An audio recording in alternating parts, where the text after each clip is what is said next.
The issue that we're talking about today is about fundamental rights, and it is about ending the disgrace, the national disgrace, that the United States of America remains the only major country on earth that does not guarantee health care to our people as a right of citizenship. I'm spitting to the backdrop of a song you might know, artist Mac Miller's song called Of the Soul. I chose this explicitly, implicitly, not dismissively, since this matters once our minds allow somewhat permissively. But this track should touch upon the hearts and survival's the most basic necessity from the start. USA preaches freedom, life, and liberty, but our medical system destroys us with inequity. It's not a new topic, unpracticed or clinical. I'm not biased, uninformed, or even somewhat cynical. Just looking at the factors, noticing this isn't typical. If there's a pursuit to happiness, how isn't there a pursuit to the physical? Emotionally, morally, soulfully, most of us understand, but politics, bureaucracies, and opposition keep us from taking a stand.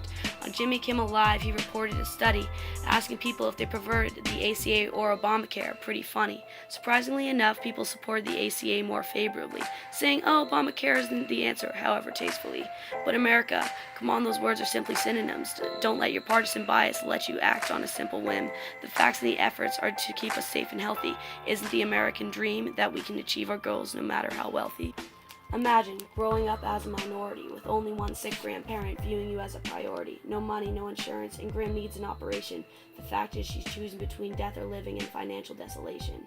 Your responsibility at 12 years old is to provide financial consolidation, government discrepancies, murdering through monetary rehabilitation. Living alone his first teenage year without protection becomes that young child's realization. How can he be a scholar, an athlete, or a member of society, drowning in the debt of his deceased loved one alone and silently?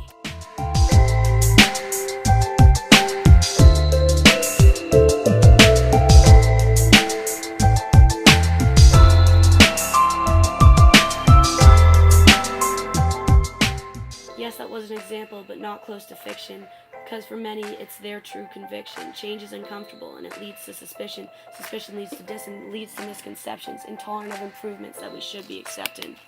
Well, here, I don't know, this could be a slippery slope. Communism's on the rise, and wouldn't our taxes rise as well? Well, there's a funny story, but I doubt you're gonna laugh. Keep in mind as I tell you that only 28% of our population is covered by this tax. In USA, we pay more tax money per capita on healthcare, nearly double, than Canada, New Zealand, and Australia, to name a couple.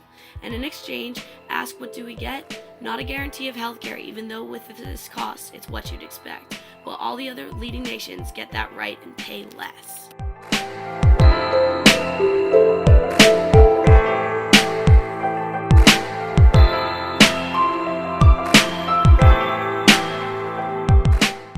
As for the communist freeloading opposition stand, I'd like to ask if you ever heard of an inelastic demand. Our free market economy is based on capitalistic competition, but medicine is the only product from which this setup that is missing. Since the price to survive is a hard one to object, drug companies and medical manufacturers get to choose a price at virtually anywhere to set. If you need prescription Lipitor to treat your cholesterol, the price in US dollars is $1.24, but in New Zealand it is $6. I repeat, $6 to get the same thing you are paying for. How is this possible, you might ask? Their government negotiates with companies to create competition between them to lower the tax. So why is it in the land of the free and the brave, we're too scared to follow the rest of the world and ensure to everyone the right that your life can be saved?